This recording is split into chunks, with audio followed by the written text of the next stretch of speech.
जय हिंद फ्रेंड्स स्वागत है आपका हमारे YouTube channel SK point academy में।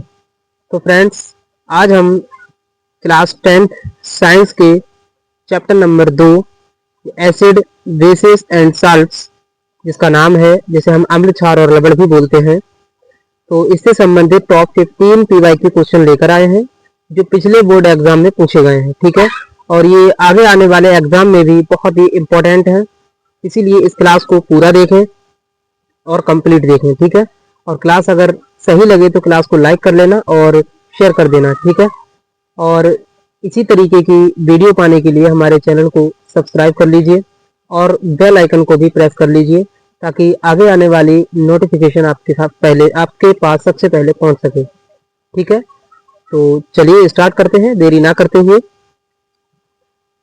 तो आज का जो पहला क्वेश्चन रहने वाला है वो है कि पीएच क्या होता है। पीएच क्या है? अगर पीएच 7 के बराबर है तो क्या होगा, और यदि पीएच 7 से कम है तो क्या होगा, और यदि पीएच 7 से ज़्यादा है तो क्या क्या अर्थ है। ठीक है, इन सबका अर्थ बताना है और एक उदाहरण देके बताना है आपको। ठीक है, यानी कि इनके कहने का मतलब ये है कि पीएच क्या है, और अगर पीएच का मान 7 के बराबर होता है, 7 से कम होता है और 7 से अधिक होता है तो इसका अर्थ क्या निकलता है, और इसका जो उत्तर समझाना है वो एक उदाहरण के सहित समझाना है। ठीक है, तो चलिए इसे डिटेल में समझते हैं। तो इसका उत्तर रहेगा, हम लोग इसका सही से डिटेल्ड एनालिसिस करते हैं। तो देखिए पीएच क्या होता है, तो पीएच एक संख्या होती है, ठीक है, जो किसी विलेन की अम्लता या क्षारीयता दिखाती है। ठीक है, तो आपको ये पॉइंट क्लियर हुआ कि पीएच क्या होता है। तो पीएच एक संख्या होती है जो किसी विलेन की अम्लता या क्षारीयता को दिखाती है। ठीक है, अगर किसी भी विलेन का पीएच मान 7 के बराबर है तो वो तटस्थ होगा। तटस्थ मतलब क्या होगा, उदासीन होगा। ठीक है, यानी उदासीन होगा। और जैसे हम बात करें शुद्ध पानी का जो पीएच मान होता है वो कितना होता है, 7 होता है। ठीक है, और अगर हम बात करें कि पीएच मान अगर 7 से कम है, पीएच का मान अगर 7 से कम है तो विलेन कैसा होगा, अम्लीय होगा। ठीक है, यदि पीएच मान 7 से कम है तो विलेन अम्लीय होगा। जैसे नींबू का रस, जो नींबू का रस होता है उसका पीएच मान लगभग 2 होता है। ठीक है, 2 होता है। और यदि पीएच का मान 7 से अधिक होता है तो विलेन जो होता है वो कैसा होता है, क्षारीय होता है, यानी जिसे हम बेसिक कहते हैं। ठीक है, ठीक है। जैसे हम पीएच मान की बात करें तो साबुन का जो घोल होता है उसका पीएच मान लगभग 12 होता है। कितना होता है, 12 होता है। ठीक है, अब इसके बारे में थोड़ा डिटेल एनालिसिस में पढ़ते हैं कि जो पीएच बराबर एक सूत्र होता है, पीएच बराबर यानी जो पीएच का सूत्र होता है वो होता है minus log H plus ion. ठीक है, जिसे हम धनायन भी बोलते हैं, और मोल प्रति लीटर इसका मात्रक होता है। में अगर बात करें प्रोटोन की सांद्रता का लॉग होते हैं। ठीक है, प्रोटोन की सांद्रता का लॉग होता है। कम पीएच मान अगर बात करें तो एच प्लस अधिक होगा। अगर जिस विलेन का पीएच मान कम है तो उस विलेन में एच प्लस अधिक होगा। ठीक है, यानी कि हाइड्रोजन आयन का जो मान है वो अधिक होगा। ठीक है, अर्थात हम बात करें तो अधिक अम्लीय होगा। ठीक है, और यदि पीएच स्केल 0 से 14 होती है, ठीक है, यानी पीएच स्केल जो होती है वो आमतौर पर 0 से 14 तक होती है और यहीं तक प्रयोग किया जाता है इसका। ठीक है, अगर हम बात करते हैं तो कमजोर मजबूत अम्ल क्षार में भिन्नता होती है। ठीक है, जो कमजोर और मजबूत होते हैं वो क्या होती है, अम्ल में और क्षार में भिन्नता होती है, यानी कि इसमें ये अलग होता है। ठीक है, तो उम्मीद करते हैं ये क्वेश्चन बहुत ही बेहतरीन तरीके से समझ में आया होगा। बढ़ते हैं अगले क्वेश्चन पर। अगला क्वेश्चन है,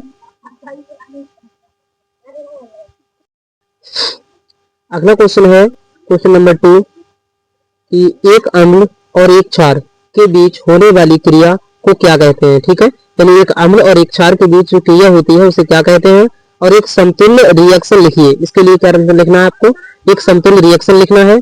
जैसे हाइड्रोक्लोरिक और NaOH के साथ आपको क्या किसके साथ रिएक्शन लिखनी है, हाइड्रोक्लोरिक अम्ल और सोडियम हाइड्रोक्साइड के साथ, और उत्पाद का उपयोग बताइए। ठीक है, इसमें उत्पाद का क्या उपयोग होगा ये भी बताना है। ठीक है, तो इसका उत्तर देखते हैं। तो इसे अगर हम बात करें अम्ल और क्षार के बीच जो क्रिया होती है उसे क्या कहते हैं, तो इसे सबसे पहले समझते हैं कि इसे क्या कहते हैं। तो इस क्रिया को हम कहते हैं न्यूट्रलाइजेशन। ठीक है, इसे क्या कहते हैं, न्यूट्रलाइजेशन कहते हैं। जैसे हाइड्रोक्लोरिक अम्ल प्लस NaOH जब क्रिया करते हैं तो हमारा बनता है, क्या बनता है कि एक NaCl बन जाता है, यानी कि नमक का एक अणु बन जाता है और जल बाहर निकल जाता है। ठीक है, ये हमारी क्रिया होती है। उत्पाद के रूप में NaCl का प्रयोग करते हैं, जैसे साधारण नमक का उपयोग भोजन में रासायनिक उद्योग में किया जाता है। ठीक है, डिटेल्ड एनालिसिस की बात करें तो न्यूट्रलाइजेशन में H+ और OH- मिलकर पानी बनाते हैं। ठीक है, कि जो H+ आयन होता है और OH- होता है, ये मिलकर क्या बनाते हैं, पानी बनाते हैं। बची हुई आयन बनाते हैं, बचा हुआ क्या बनाता है, आयन बनाते हैं। लवण, बचे हुए आयन क्या बनाते हैं, लवण बनाते हैं। कभी कभी तीव्रता और ऊष्मा का निर्वहन एक्सोथर्मिक होता है। ठीक है सॉरी। तो उम्मीद करते हैं ये क्वेश्चन बहुत ही बेहतरीन तरीके से समझ में आ रहा होगा और आप बड़े क्वेश्चन देखिए, ऐसा नहीं है कि स्किप कर दें। ठीक है, क्योंकि ये क्वेश्चन जो है पिछले बोर्ड क्लास में पूछे गए हैं, इसीलिए इतने आपको हैवी क्वेश्चन दिखाई दे रहे हैं। ठीक है, क्योंकि सरल क्वेश्चन हम लेकर नहीं आते, जो क्वेश्चन पूछे गए होते हैं वही लेकर आते हैं। तो अगला क्वेश्चन है आज का प्रश्न नंबर 3 कि हाइड्रोक्लोरिक अम्ल और जिंक के बीच प्रतिक्रिया लिखिए। यानी कि जो हाइड्रोक्लोरिक अम्ल है और जिंक है, इसके बीच में जो प्रतिक्रिया होती है उसे लिखना है आपको, और उत्पाद क्या बनते हैं ये भी बताना है, और यह क्यों होता है, यानी ऐसा क्यों होता है, क्योंकि इसी तरीके के प्रश्न बोर्ड एग्जाम में पूछे जाते हैं। ठीक है, तो देखिए सबसे पहले हाइड्रोक्लोरिक अम्ल और HCl की हमें क्रिया कराना है। ठीक है, जिंक की और हाइड्रोक्लोरिक अम्ल की। तो ठीक है, देखो तो जिंक क्रिया करेगा हाइड्रोक्लोरिक अम्ल से, तब हमारा जिंक क्लोराइड बनेगा, और उसके बाद में जो हाइड्रोजन गैस होती है वो बाहर निकल जाएगी। ठीक है, यहाँ लिखा हुआ है कि हाइड्रोजन गैस जो है वो निकलती है। डिटेल्ड एनालिसिस में देखते हैं तो इसमें क्या होता है, अम्ल धातु के आयनों को उत्पन्न करवाते हैं। जो अम्ल होते हैं वो धातु के आयनों को उत्पन्न करवाते हैं और H+ को समाप्त कर H2 बनता है, और H+ को समाप्त कर H2 बनता है। धातु प्लस अम्ल की जब क्रिया होती है तो लवण प्लस H2 गैस बाहर निकलती है। यह सामान्य नियम है, मात्राएं सही रखें। ठीक है, चलिए आगे बढ़ते हैं अगले क्वेश्चन पर। अगला क्वेश्चन है क्वेश्चन नंबर 4 कि आमतौर पर अम्ल और क्षार के गुण बताइए। यानी आमतौर पर आपको अम्ल और क्षार के गुण बताना है, और कम से कम कितने, 4 गुण बताने हैं। ठीक है, तो ठीक है, अम्ल का हम अम्ल के लिए सबसे पहले देख लेते हैं। तो अम्ल की बात करें तो स्वाद में खट्टे होते हैं, और बेस अगर क्षार की बात करते हैं तो इनमें चिकनापन होता है, स्लिपरी होते हैं। ठीक है, अम्ल भी जो होते हैं वो नीले लिटमस को लाल कर देता है। जो अम्ल होते हैं वो नीले लिटमस पेपर को लाल कर देते हैं, और अम्ल क्या करते हैं, H+ प्रदान करते हैं। यानी H+ आयन कौन देते हैं, तो ये अम्ल देते हैं। धातुओं के साथ हाइड्रोजन गैस दे सकते हैं कौन, अम्ल। ठीक है, तो अम्ल के 4 पॉइंट हमें ध्यान हुए क्या, कि सबसे पहला पॉइंट है कि ये स्वाद में खट्टे होते हैं अम्ल। ठीक है, दूसरा नीले लिटमस पेपर को लाल कर देते हैं अम्ल। ठीक है, तीसरा H+ आयन देते हैं, तीसरा हो गया। चौथा है कि ये धातुओं के साथ क्रिया करके H2 गैस देते हैं। ठीक है, ठीक है, अब क्षार के देख लेते हैं। तो क्षार कैसे होते हैं, पहला पॉइंट ये है कि चिकनाहट होती है इसमें। दूसरा पॉइंट ये है कि लाल लिटमस पेपर को नीला कर देते हैं। तीसरा पेपर ये है कि ये OH- देते हैं। चौथा पॉइंट ये है कि अम्ल को न्यूट्रलाइज कर देते हैं। ये क्या कर देते हैं, अम्ल को न्यूट्रलाइज कर देते हैं। ठीक है, डिटेल्ड एनालिसिस में देखते हैं तो गुणों के पीछे आयनिक कारण है ये H+ और OH-। ठीक है, ये आयनिक कारण है इनमें, और प्रयोगों के संदर्भ में लिटमस पेपर से समझाए हैं हमने। ठीक है, चलिए आगे बढ़ते हैं। अगला क्वेश्चन है क्वेश्चन नंबर 5। क्वेश्चन नंबर 5 है कि इंडिकेटर जिसे हम सूचक कहते हैं ये क्या होता है। अगर हम बात करें फिनोप्थेलिन की, तो फिनोप्थेलिन और लाल या नीले लिटमस पेपर के व्यवहार को बताइए। ठीक है, यानी इंडिकेटर बताना है आपको जिसे सूचक कहते हैं, और फिनोप्थेलिन और लाल और नीले लिटमस पेपर के व्यवहार को बताना है। ठीक है, काफी अट्रैक्टिव क्वेश्चन है, काफी बोर्ड एग्जाम में आने वाला है। ठीक है, अच्छा क्वेश्चन है। उत्तर क्या होगा, तो देखिए इंडिकेटर क्या होता है, तो इंडिकेटर एक ऐसे पदार्थ होते हैं जो पीएच के अनुसार रंग बदलते हैं। ठीक है, यानी सूचक ऐसे पदार्थ होते हैं जो पीएच के अनुसार रंग बदलते हैं।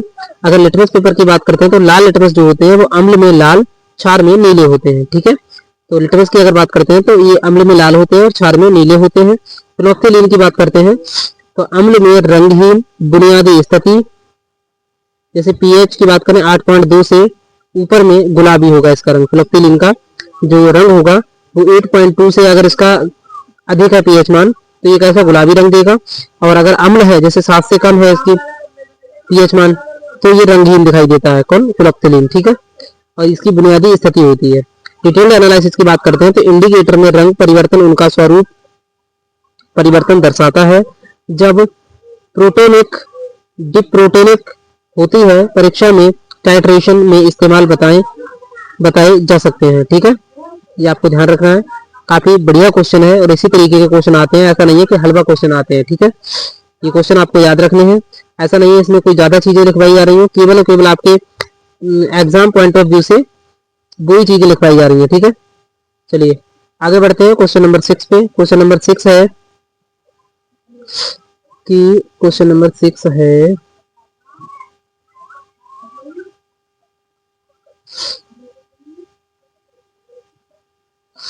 क्वेश्चन नंबर 6 है कि किसी विलेन का पीएच मान 3 है और दूसरे का पीएच मान 6 है। ठीक है, यानी कि पहला विलेन है उसका पीएच मान 3 है और दूसरा विलेन है उसका पीएच मान 6 है। ठीक है, तो पहले विलेन की H+ सांद्रता दूसरे की तुलना में कितनी गुना अधिक है। काफी अच्छा क्वेश्चन है और ये क्या है, ये एक न्यूमेरिकल है। ठीक है, चलिए इसको सॉल्व करते हैं। तो देखिए उत्तर में क्या है कि पीएच बराबर सूत्र होता है -log H+ion। ये होता है नहीं होता है, हाँ होता है। तो H+ बराबर अगर इसका मान निकालें तो होता है 10 की पावर -pH। ठीक है, ये होता है इसका सूत्र। अगर हम H+ का मान निकालें ओनली तो इसका सूत्र हो जाएगा 10 की घात -pH। ठीक है, H+ बराबर। ठीक है, पहले की अगर बात करें तो 10 की घात -3 हो जाएगा क्योंकि इसका पीएच मान कितना है पहले विलेन का, तो 3 है। तो इसका सूत्र हो जाएगा पीएच मान 3 है तो पीएच की जगह पे अगर हम 3 रख दें तो यहाँ हो जाएगा 10 की घात -3।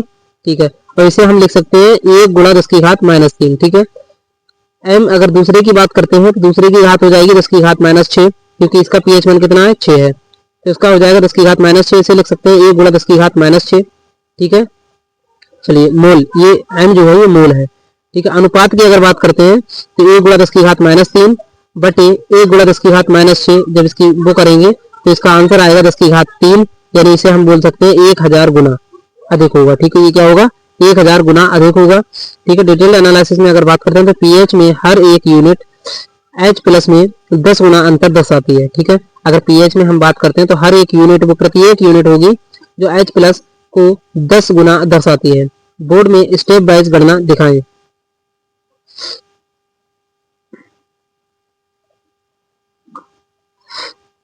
अगला क्वेश्चन है क्वेश्चन नंबर 7 कि NaHCO3 जिसे हम सोडियम हाइड्रोजन कार्बोनेट बोलते हैं। ठीक है, इसे हम सोडियम बाइकार्बोनेट भी बोल सकते हैं। ठीक है, तो सोडियम हाइड्रोजन बाइकार्बोनेट या सोडियम हाइड्रोजन कार्बोनेट का मुख्य प्रयोग बताइए, यानी क्या होता है इसका मुख्य कार्य और इसे कैसे बनाते हैं, किसी रिएक्शन का उल्लेख करके बताइए। ठीक है, काफी अच्छा क्वेश्चन है, चलिए इसे सॉल्व करते हैं। तो देखिए आंसर में हम बात करें तो NaHCO3 जिसे हम बेकिंग सोडा कहते हैं, क्या कहते हैं बेकिंग सोडा कहते हैं, सोडियम बाइकार्बोनेट इसका पूरा नाम होता है, या सोडियम हाइड्रोजन कार्बोनेट भी इसका नाम होता है। ठीक है, तो सोडियम बाइकार्बोनेट या हम बात करें बेकिंग सोडा, इसको हम सामान्य रूप से सोडियम बेकिंग सोडा बोलते हैं। अम्लता कम करने जैसे एंटाइशिड जिसे कहते हैं, बेकिंग में गैस देने के लिए तथा सफाई में इस्तेमाल किया जाता है। ये इनके उपयोग हो गए, इसका ये तो प्रयोग बताइए। तो देखिए इसका प्रयोग कहाँ कहाँ होता है, तो इसका प्रयोग सबसे पहले अम्लता को कम करने के लिए किया जाता है। दूसरा कार्य बेकिंग में यानी बेकिंग में गैस देने के लिए किया जाता है। तीसरा कार्य मुख्य कार्य है इसका कि सफाई में भी इस्तेमाल किया जाता है। ठीक है, चलिए अब इसे बनाते कैसे हैं, तो इसे Na2CO3 जिसे हम सोडियम कार्बोनेट बोलते हैं प्लस कार्बन डाइऑक्साइड प्लस जल, इन तीनों की जब क्रिया कराते हैं तो उसके बाद में औद्योगिक प्रक्रियाएं होती हैं और होने के बाद इसमें घरेलू दृष्टांत के रूप में Na2CO3 plus CO2 plus H2O के बाद यहाँ बनता है 2NaHCO3। ठीक है, यहाँ बन जाता है सोडियम बाइकार्बोनेट। ठीक है, डिटेल्ड एनालिसिस की बात करते हैं तो सोडियम बाइकार्बोनेट का उपयोग एंटासिड के रूप में पेंट के अम्ल को न्यूट्रलाइज करने में CO2 देने की वजह से बेकिंग में भी किया जाता है। ठीक है, चलिए आगे बढ़ते हैं अगले क्वेश्चन पर। अगला क्वेश्चन है क्वेश्चन नंबर 8।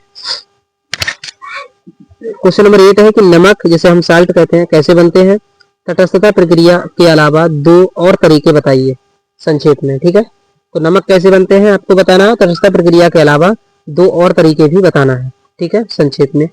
चलिए देखिए साल्ट नमक कैसे बनता है, तो नमक कब बनता है जब अम्ल और क्षार दोनों क्रिया करते हैं, तो अम्ल और क्षार की क्रिया के बाद लवण और जल बनता है।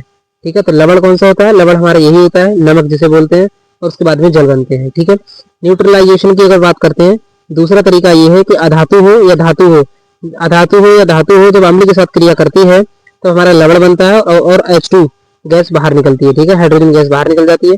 उदाहरण के लिए हम बात करें तो जिंक की क्रिया हम हाइड्रोक्लोरिक अम्ल से कराएंगे तब हमारी हाइड्रोजन गैस बाहर निकल जाएगी और यहाँ बन जाएगा जिंक क्लोराइड।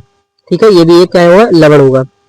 तीसरा ये है कि धातु कार्बोनेट की क्रिया जब हम अम्ल के साथ करा दें, जब हम धातु कार्बोनेट की क्रिया अम्ल के साथ करा दें तब भी लवण बनेगा, कार्बन डाइऑक्साइड बनेगी और H2O बनेगा। ठीक है, ये 3 पॉइंट बनेंगे। सबसे पहले लवण बनेगा, कार्बोनेट मतलब कार्बन डाइऑक्साइड बनेगा और जल बनेगा।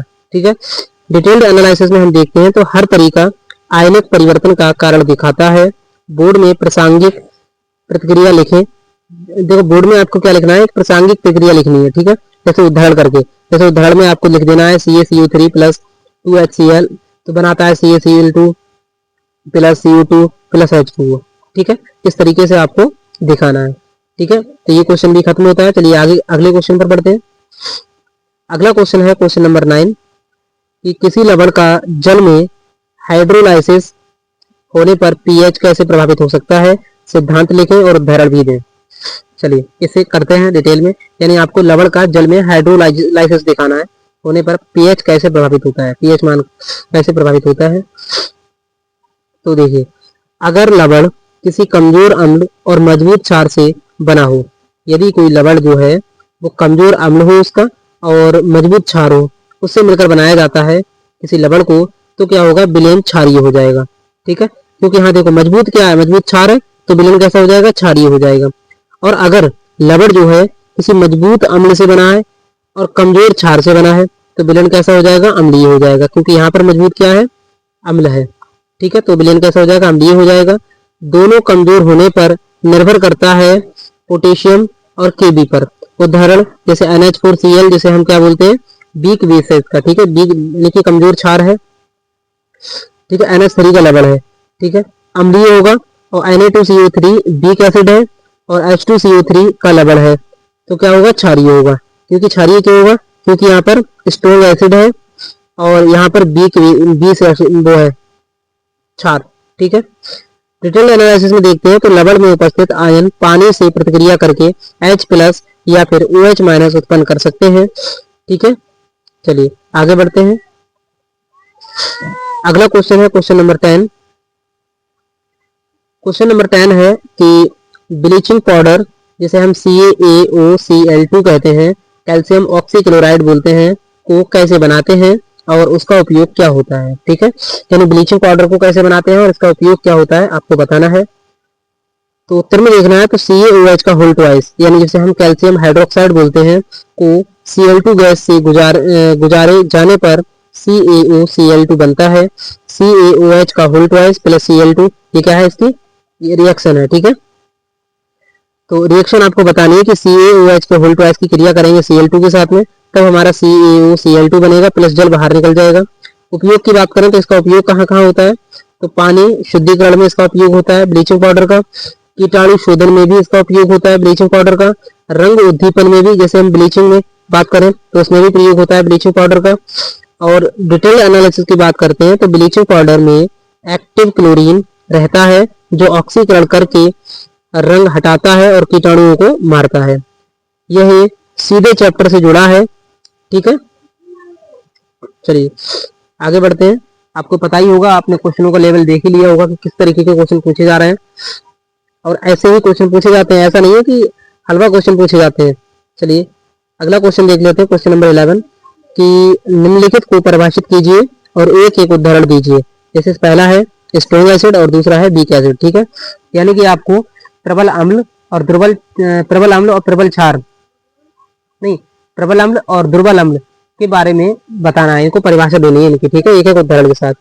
तो देखिए स्ट्रॉन्ग एसिड क्या होता है, जिसे हम प्रबल अम्ल कहते हैं, तो वह अम्ल जो पानी में लगभग पूरी तरह आयनित हो जाता है उसे हम क्या कहते हैं, प्रबल अम्ल कहते हैं, जिसे हम स्ट्रॉन्ग एसिड कहते हैं। एग्जाम्पल की बात करें तो हाइड्रोक्लोरिक अम्ल और HNO3, ये क्या हो जाएंगे, ये स्ट्रॉन्ग एसिड हो जाएंगे, जैसे हाइड्रोक्लोरिक अम्ल और HNO3। ठीक है, चलिए अगला देखते हैं तो वीक एसिड। वीक एसिड क्या होता है, जिसे हम दुर्बल अम्ल बोलते हैं, तो वह अम्ल जो आंशिक रूप से आयनित होता है उसे हम क्या कहते हैं, दुर्बल अम्ल बोलते हैं, उसे हम बेसिक एसिड बोलते हैं। ठीक है, वीक एसिड बोलते हैं। ठीक है, जैसे CH3COOH। ठीक है, तो स्ट्रॉन्ग एसिड और वीक एसिड आपको बहुत ही अच्छे तरीके से समझ में आया होगा। स्ट्रॉन्ग एसिड क्या होते हैं, स्ट्रॉन्ग एसिड वो होते हैं जो पानी में लगभग पूरी तरह से आयनित हो जाते हैं, जैसे हाइड्रोक्लोरिक अम्ल हो गया, HNO3 हो गया, ठीक है। और अगर बीक एसिड की बात करते हैं तो पानी में आंशिक रूप से नहीं बहुत कम मात्रा में आयनित होते हैं, तो उन्हें हम क्या कहते हैं, बीक एसिड बोलते हैं, जैसे CH3COOH, ठीक है।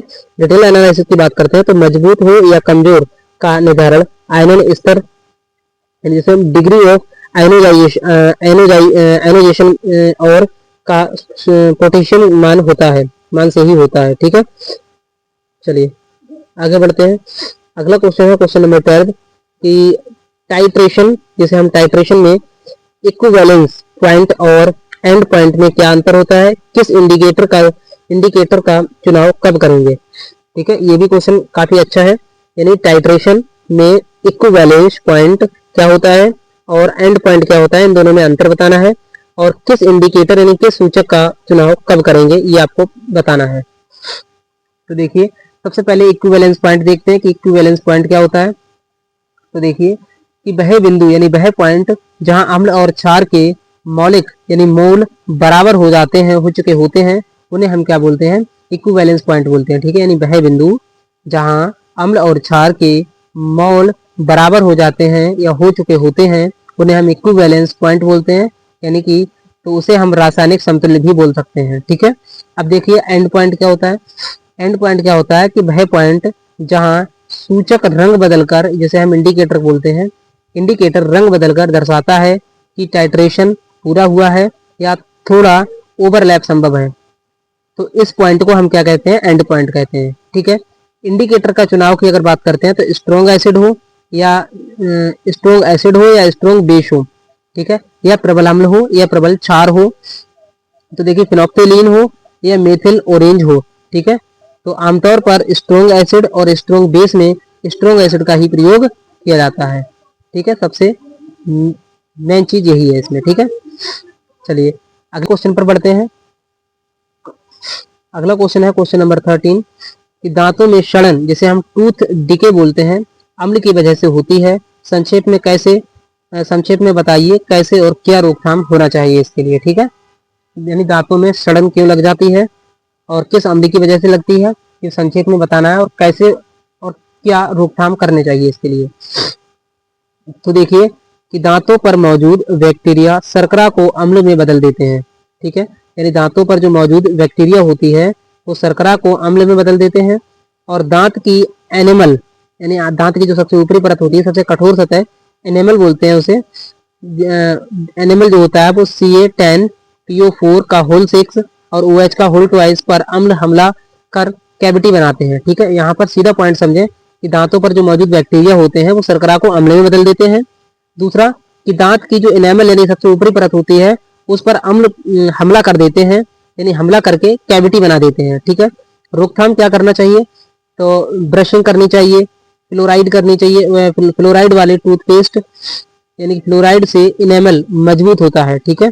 तो फ्लोराइड वाले आपको टूथपेस्ट यूज करना है, अम्लीय खाद कम लेना है, अम्लीय खाद को कम लेना है, ठीक है। डिटेल एनालिसिस में समझते हैं। तो अम्ल दांतों की मिनरल संरचना को घोल देता है, यानी अम्ल जो होते हैं वो दांतों की जो मिनरल संरचना होती है उसको घोल देते हैं, ठीक है। तो इसी को हम कहते हैं, ठीक है। चलिए आगे बढ़ते हैं अगले क्वेश्चन पर। अगला क्वेश्चन है क्वेश्चन नंबर 14 नंबर क्वेश्चन है कि एक प्रयोग प्रश्न, यानी कि एक एसिडिक घोल में जब Na2CO3 यानी सोडियम कार्बोनेट मिला तो क्या होता है, परीक्षण के लिए क्या नजर आएगा, लिखिए रासायनिक समीकरण, यानी कि एक रासायनिक समीकरण लिखकर बताना है आपको बढ़िया करके। तो देखिए इसका उत्तर इस तरीके से लिखना है, ना कि एक लाइन में आपको केवल रासायनिक समीकरण लिख देना है, ठीक है। तो देखिए जब सोडियम कार्बोनेट की क्रिया हम हाइड्रोक्लोरिक अम्ल से करते हैं तब हमारा नमक बनता है, कार्बन डाइऑक्साइड बाहर निकलती है और जल बनता है, ठीक है। ये आपको समझ में आना चाहिए, ये रिएक्शन हो गई, ठीक है। परीक्षा में अगर हम बात करते हैं तो CO2 के बुलबुले और पत्थर कार्बोनेट का घुलना दिखाई देगा। CO2 की पुष्टि के लिए जलती तीली नहीं बल्कि CO2 को पानी में गुजार कर लाइम वाटर को धुंधला करके दिखाते हैं, ठीक है। जैसे कैल्शियम हाइड्रोक्साइड प्लस CO2 जब इनकी क्रिया होती है तो CaCO3 बनता है, ठीक है। डिटेल्ड एनालिसिस में देखते हैं तो कार्बोनेट अम्ल के साथ प्रतिक्रिया कर CO2 निकालता है, ठीक है। अगर प्रायोगिक सत्यापन में बात करें तो लाइम वाटर से होता है, ठीक है, यानी जो चूने का पानी होता है उससे होता है।